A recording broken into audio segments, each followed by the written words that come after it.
Call to reopen the special meeting order for the City of East Grand First Tuesday, March 27, 2018. It is now 5 o'clock. Would the City Clerk please call roll?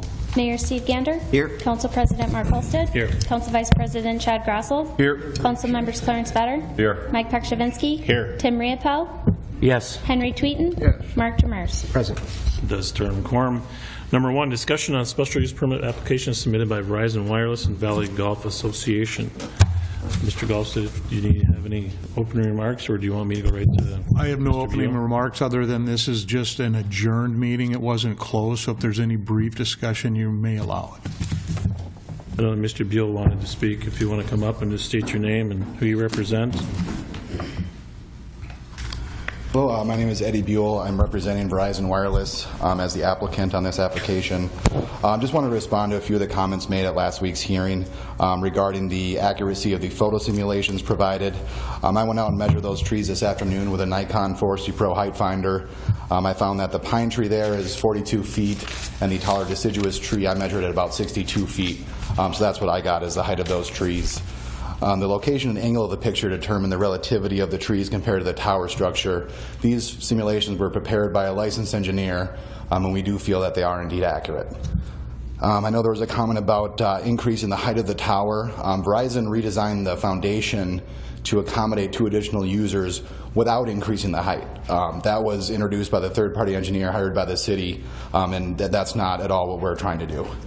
Verizon would be placed at 61, and the other carriers would be at 41 and 21 respectively.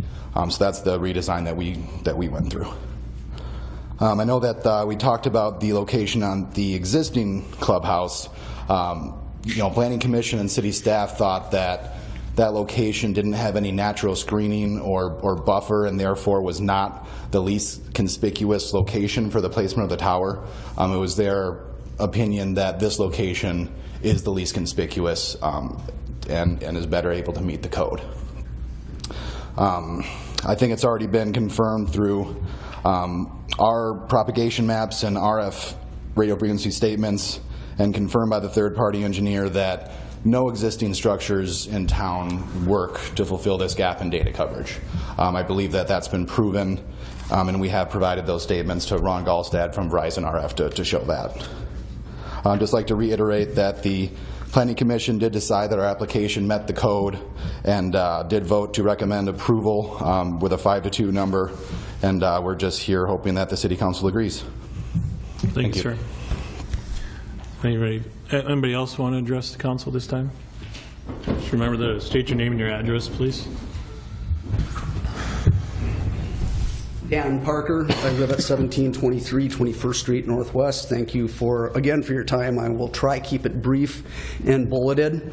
Mr. Buell just referenced this picture, which I believe is from 3 years ago.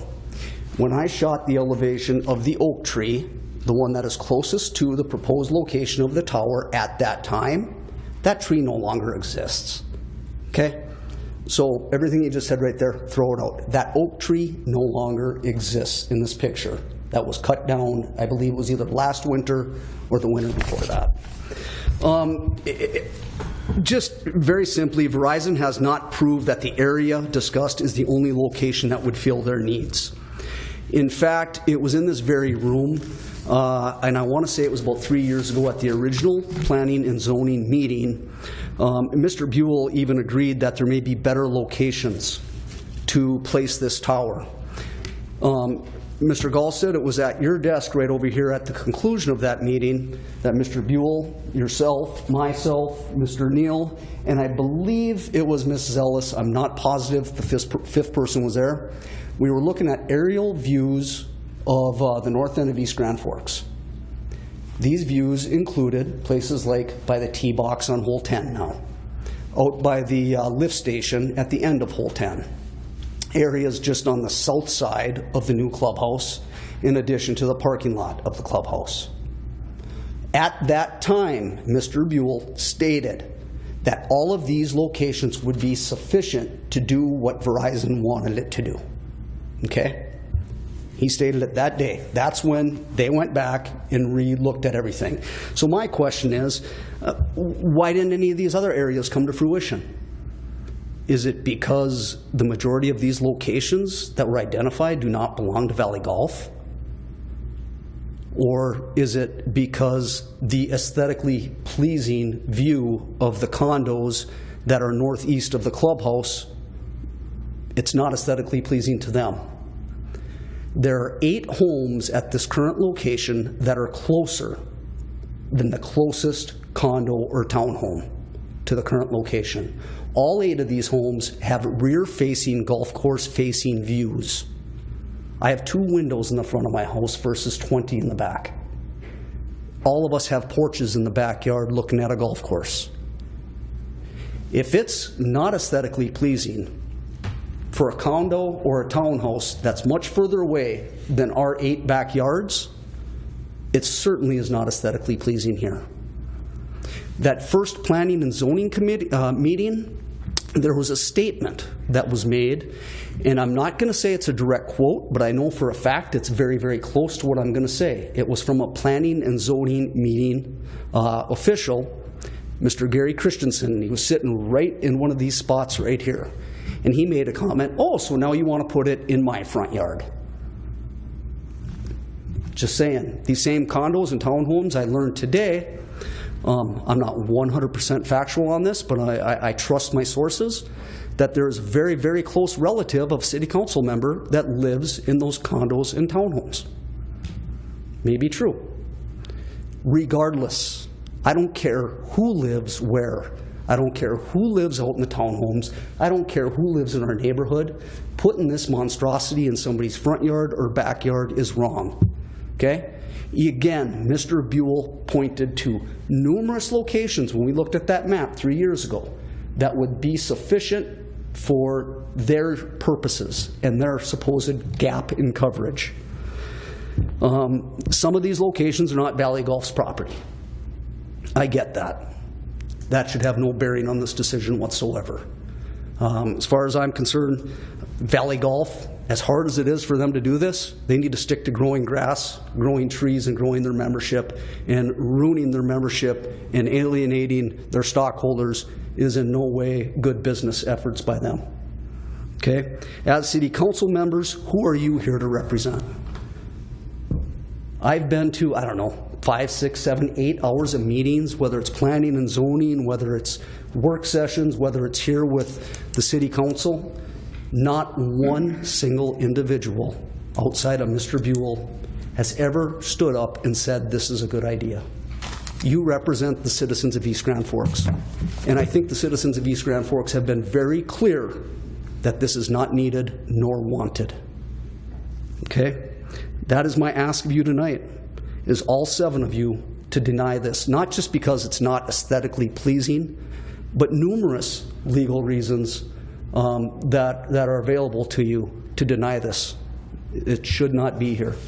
Thank you. Thank you, sir. What was that? Right. Ben Horkin, 1919 20th Street. Ron, I've got a handout here. Thank you.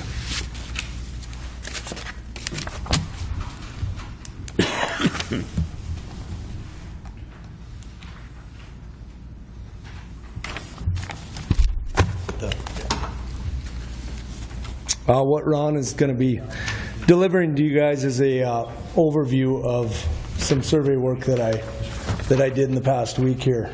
It's going to show the proposed tower location that Mr. Buell is proposing. It's going to show another point up by the current clubhouse. You're going to see a distance on there of 1,400 feet between the two. Then you're going to notice over here an elevation difference. 838.3 is the elevation at the current clubhouse location.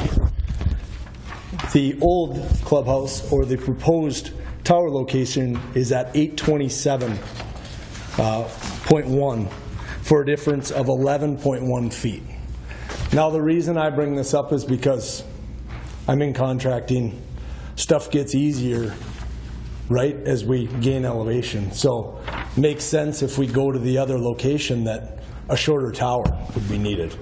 Now, I'm not an RF engineer, so I make no claims that that's true or untrue. I'm just doing the simple math. The other thing you'll notice in this picture is a big area in the middle with no homes. That's a cemetery. There's a pretty decent spot south of the clubhouse that I believe would probably put us 800 feet, 750 feet away from those townhomes, roughly 1,000 feet away from Gerard, Dan's backyard, and I believe that's the best location for the city. I just ask that you deny this permit. There's a better way. Just hear us out on this. Thanks. Thank you, sir. Any questions? Anybody have any questions? Megan, I just want you to mark that and put it into the exhibit record, if you could, please. Thank you. Mr. Murphy? Yeah, just 2 points, if I may. I just want to clarify, though, in the first one is referenced with the picture in that, I guess where we're coming from, the tree that was lasered out there or was measured for the height was an ash tree, which we showed as about 59 feet tall. That is still in the picture, so I guess the picture would still be accurate. I mean, if the oak tree is still gone, the ash tree is still there, and that is the one that was measured. The other item I wanted to just clarify real quick is, other than those 2 parcels that are owned directly by the golf course, they are the ones that were the applicants and have put the application together with Mr. Buell. The other areas they are city property, however, they're not directly under our control as they are leased to the golf course. The golf course does not have the option to sublease that, and we lease them for the exclusive use for a golf course, so they would not be able to be put there without some sort of modification of our lease. So at this point, they are not available. So that's all I wanted to just make sure that was clarified. Mr. Neal? Thank you. My name is Gerard Neal, and I live at 1838 20th Street Northwest. A week ago, I went through great detail on everything that's wrong with the zoning ordinances with respect to the tower, not with the zoning ordinances, but with respect to the tower, that it does not meet the current code. I'm not going to belabor that again. I just want to hit several high points. East Grand Forks Municipal Code, a wireless communication tower is to be placed in the least conspicuous or most aesthetically pleasing place possible, while providing reasonable signal access. That's directly out of the code. It doesn't have to be optimum, it doesn't have to be the best site ever, it just has to be reasonably signal access. Another problem that I have, if the tower is allowed here, we had all engineering represent, he made a comment, Garrett Lysiak, that if the tower is left at 65 feet, you can add other placements on the tower, but it's pointless, it's not going to work. So if they need to add 2 more providers, which another portion of the city code requires, they have to increase the height. If they increase the height, they violate another rule in East Grand Forks that says when you're placing a commercial tower next to residential, the commercial tower cannot exceed 30 height of the building height in that residential district. The residential district is 35 feet. Adding 30 feet on top of the 35 feet, the maximum tower in that area is 65 feet. So it's going to violate another code ordinance. I find it interesting when they talk about there's no natural screening. The council may remember in October of 15, Planning and Zoning came before the council, requested and received a removal of a portion of the buffer zone for cell phone towers. That eliminated 2 shade trees, 4 ornamental trees, 8 evergreen trees, and 13 shrubs. There's supposed to be a buffer zone of 15 feet all the way around these towers. They got rid of it. I find it incompatible why you would want to get rid of that buffer zone and now complain about an alternate site that does not have a buffer zone. It doesn't make sense to me.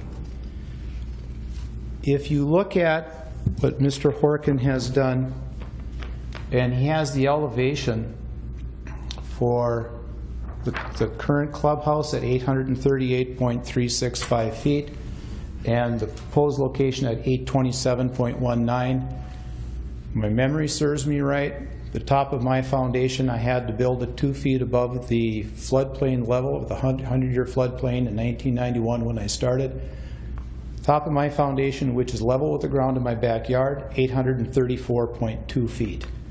So we have a distance of 7 feet. And remember the last time I was here, I estimated there was a difference of 8 feet on the ground level where the proposed tower would be in the top of my yard. I was off by about a half a foot. So putting that tower in that lower area is going to be already dead set that you're not going to get the reach because of the height of that tower. The tower doesn't belong there.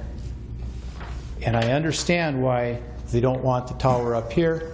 And the problem is that the golf course wants it on their property. I'll remind it one last time, I offered to the golf course at least 3 times, and I was aware of the lease agreement, had discussions with the golf course board, there were several of us.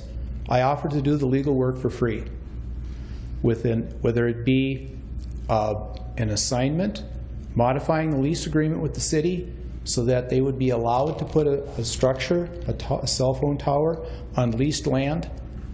I offered to do that. And I still think that there is an opportunity that that could be an option. Where I do believe that that tower should be located would be directly south, I think it's 23rd Street.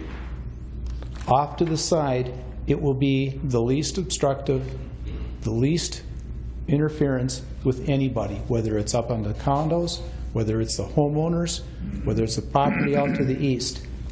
If you want to be even more inconspicuous, there's probably other areas up in that can be done, can be placed. The biggest problem that I have, if a cell phone tower can be located at the new clubhouse or it can be located at the old clubhouse, why can't it be located in between? In one of the reports, it indicated that there is about a mile radius of the towers that were looked at. If we're going to look at the radius of 1 mile, Mr. Horkin on here either neglected or he left it for me. The closest tower is 4,081 feet, less than a mile. Actually, it's about 3/4 of a mile. If we want to go west and look at the industrial park in Grand Forks near Old 81, 3,367 feet. There's other areas available.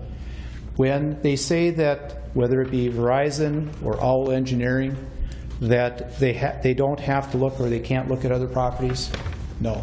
They are required by the city code. There are so many code violations. I went through most of them last time. I'm done with them now. They can't meet current codes.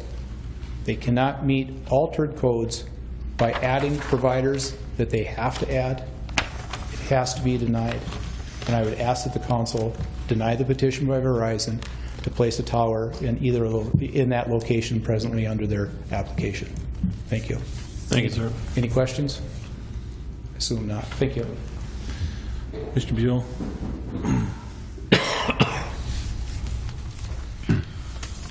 Just going back to a few years back when we did investigate those other locations that we looked at on an aerial after the meeting. Most of those locations were located on the west side of the dike. That area is not open to development. The city does not allow any new development on the west side of that dike, so many of those locations weren't viable from that perspective.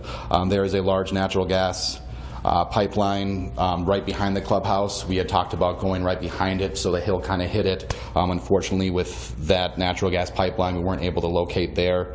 The public cemetery, it's my understanding that There is no commercial development allowed in public cemeteries in the state of Minnesota, so we avoid cemeteries due to that fact. So we did look at other properties, and it was found that none of them were viable from a zoning perspective. Regarding the elevation between those two locations, elevation is not an issue for this site. It's proximity to the area of need, and so that's why Verizon RF has said again that this location best meets that need. I can't speak to the other carriers' needs, but again, we do not need to increase the height to design the tower for other carriers. If they can make 41 and 21 feet work, then they can certainly go on our tower. Again, we do not need to increase the height to make that available for them. So that's just the additional. Mr. Demers. Mr. Beal. Can I ask you a question, please? So when you look at the propagation map that was updated by OWL, he has a model for the proposed site as per the application. He also has a model for, well, even just looking at, we won't even talk about the other one. So when you look at that propagation, there's still a significant hole in coverage that extends pretty much from, I'd say, 5th Avenue Northwest to about the Tech College. Do you anticipate coming back for another application in that area to fill that hole? I would imagine that using demographics, I mean, the people that go to the Tech would be heavy data users. I can't speak to Mr. Lysiak's how he goes about his analysis. He grabs his own information to come up with that. But Verizon RF has looked at that tower in 20th and 3rd, and they did say that it would likely work as a future capacity site to cover that technical college as a co-location, but would not fill the need that we're discussing tonight in this area. But they did provide a analysis and statement that we sent over to Mr. Gallstad that said that tower may work for a future capacity site, but does not fill the need that they have with this tower. Okay. Well, I thought that this was a capacity issue. This is a data coverage on this site. Yep. Capacity is a very narrow area of need, and so it is likely that 2 sites would be needed to carry the capacity. But Verizon RF has looked at that tower and said in the future they may need it as well. That seems like a change, because we were told it's not about connection, it's about capacity, and now we're being told it's not about capacity. And I guess part of me is wondering, and you probably aren't privy to it, but what's the motive? Is this a motive for capacity, or is it a motive for staking out a claim for residential Wi-Fi? Or yeah, I'm not privy to that information. Verizon would not be asking for this tower if they did not need it. I don't know the specifics of their system. That's all proprietary information that they have outside of the propagation maps. I don't have any additional info. But we would not be looking to get this tower approved if they did not have a need for it. And that need may be 5 years if they're actually looking into residential broadband. I can't speak to that. Okay. Thank you. Anybody else have any questions? See none, sir. Appreciate it.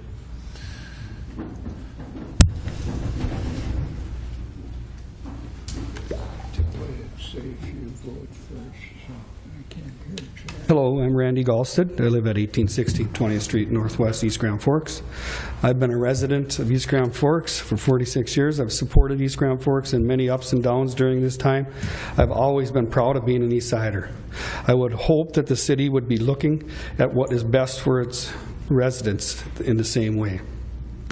Last April in Grand Forks had the same similar situation come up with Verizon and wanted to put a tower up in University Park. Their Planning and Zoning Commission voted it down 12-0 because it was in a residential area. I would hope that our city council would do the same. I have faith that it will. As for Valley Golf, I noticed they have one person here. He has been the only person here, a few meetings and missed a few others. If they were so, I'm very disappointed in them. I have been a member there since we moved here when I was in 3rd grade, up until 3 years ago when all this stuff started. And it disappoints me that they would have to come to this to make money to run their golf course when they should be running it like a business like everyone else. My parents, the founding fathers of the golf course, I'm sure are rolling their eyes that it's come to this. Maybe we should have some more fundraisers, have the community involved like we used to. So that goes towards the golf course, not for you guys. And as for some of the things that have been brought up in some of the situations, places, the other place over by the golf course, I just feel that there's some nepotism going on here with people that are on the board, the commission. I feel that there's people maybe on the board here related. And it's funny how that application got pulled. We can say what you want, but I've heard of different reasons, all the different reasons. Well, one thing to lighten things up, you can't say there's any nepotism in this family. Right? Happy Easter. So, yeah, happy Easter. So, I just want to thank you guys for listening to us and taking the time, and hopefully you can vote no on the tower. Thank you. Thank you, sir. Is there anybody else that want to address the council at this time during the public hearing? I'd have something to share. Mr. Gander. I do not know how the council is going to vote on this. I've not taken a straw poll, nor have I tried to influence how they're going to vote on this. But I will say this, that cellular infrastructure has become as necessary as sewer, water, power, and telephone landlines. And cellular communication has become as essential as police, fire, ambulance service. Why? Because for many people, they use their cell phones to get a hold of these services. We know that Verizon does have a gap in coverage that pulls down their service over the whole north end of our community. This leads to calls not sending, dropped calls, and missed calls, the potential for all of that. We also know that when a cellular device connects to a more distant tower, it has to crank up the energy level to do it. Now, we don't know what the effects of that are in close proximity to our brain for hours upon end. We don't know that. So far, it looks like it's safe, but we don't know about that just yet. But it does make sense to try to keep that energy as low as possible by enabling these devices to operate as close to towers as they can. If the council votes to approve this tower, of course, it goes forward, and that is that. But if the council votes to deny it, I absolutely challenge everybody in this room to work constructively to identify another location that we can all live with. This isn't the end. I mean, I don't know how it's going to go. It might get approved, it might get denied. Gerard, I thank you for your attitude, which says, you know what, I'm going to put my money where my mouth is, and if by chance, if it goes the other way, if it gets denied, this isn't over for me either. I want to find the place for it. And frankly, these 8 families should all want to see it happen, because the minute it's put somewhere, it's no longer coming toward your backyard again. If it does go that way. Again, we don't know. And so, whichever way it goes, I appreciate the commitment that everybody in this room has, all of our department heads, all of our staff, Valley Golf, to find a way. Of course, Verizon and its representatives. And it does make sense that Valley Golf is at the table in this discussion, because they do, as a golf course, have lots of open areas where a cell tower could be placed, if we think creatively. So either it goes here or it goes somewhere, but let's all agree there's the gap, and we're going to work, all of us together as a team, cohesively to fill that gap for the betterment of everybody in our community. Thanks. Anybody else have any questions during the public hearing? I need to get a motion to close the public hearing if there is not any more questions regarding. Moved by Mr. Riepel to close the public hearing. Second. Second by Mr. Grassel. All in favor, say aye. Aye. Opposed, same sign. Motion is carried. The public hearing is now closed. Did you have something? I have a question for someone, for staff. Okay. Nancy? Yeah. Can you refresh my memory back to, actually, I don't have a memory of it because I wasn't there, but 2013, 14, I believe, is when the original 14 came up. So I've been told about 6 different reasons why the original location Was withdrawn was withdrawn. to look at different locations. It's right in the minutes. Was it denied? No, it was not denied. They withdrew their application. Because I guess that's the primary thing, is there's No. there's never been a denial. We've never like that. denied. It was withdrawn in 2014 in the fall to look at other locations. They came back in the spring of 2015. Withdrawn again because the ordinance needed to be changed because there was some confusion as to what was allowed. We talked about residential districts, but it was only referring to antennas, but you can't just put an antenna up. You have to put a tower on an antenna because our Water and Light Commission does not allow us to put antennas on any of their buildings and or water towers. So an antenna is essentially, what we're saying is it had to be a tower. So it was withdrawn again in 2015. That's where I picked up. So Yes. I remember 2015 it being withdrawn. Yes, for was it codes. discussed in front of the new or in front of those condos and by the new golf course?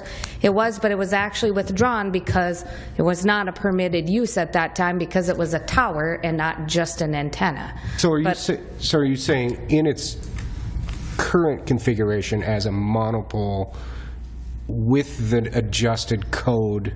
Yes. It would be an approved use next to the golf course? Or next to the New clubhouse. It would have to come back for a new hearing again. Right, but I mean, but could would it go there? Sure.